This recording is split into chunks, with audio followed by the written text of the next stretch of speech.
My name is Jacob Lewis. I served in the Honduras San Pedro Sula East mission.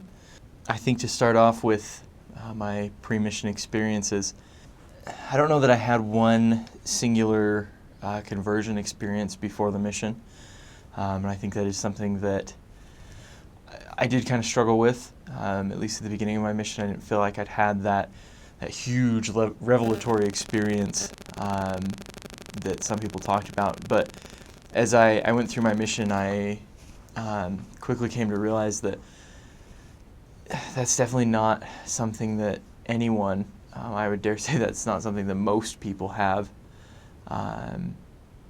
There's a number of conference talks that talk about receiving your testimony piece by piece, and I think that is definitely what happened to me. I don't know, there's a defining moment that I can look back on and say, this specifically is when I knew what I was supposed to be doing and that I knew that the church was true. But just at some point in my life, I looked back and realized that I did know. And yeah, so I think as a bit of advice for new missionaries, just because you haven't had an experience like that doesn't mean you don't know. And don't let Satan convince you that that's what it means, because it's not. I always knew I wanted to go on a mission. I grew up singing, "I hope they call me on a mission," and I meant it.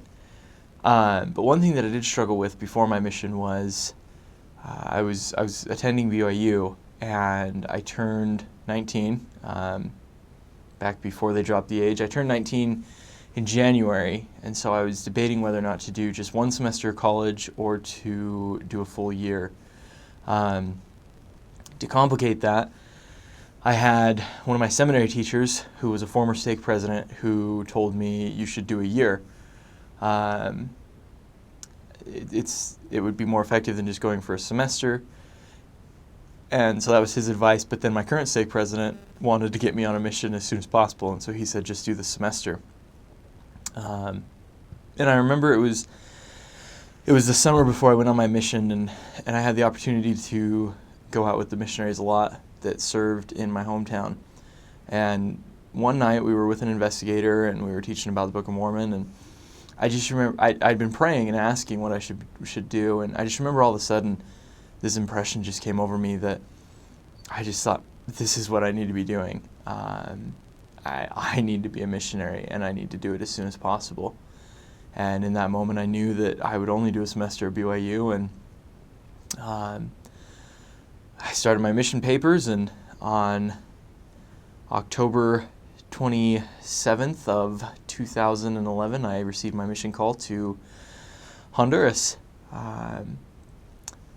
It was all kind of a whirlwind after that. Once the semester ended, I was home for a little bit and prepared to go, and off I went.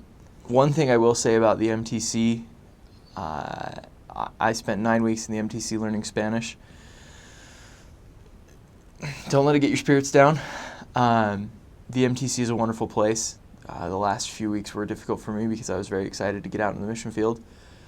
But I quickly found out once I got into the mission field that the MTC was not nearly as bad as I had thought, and that the mission field was, while more rewarding, was also harder. So when you're in the MTC, just absorb as much as you can. Don't try to get it all. It's not possible. Just get as much as you can, enjoy the experience.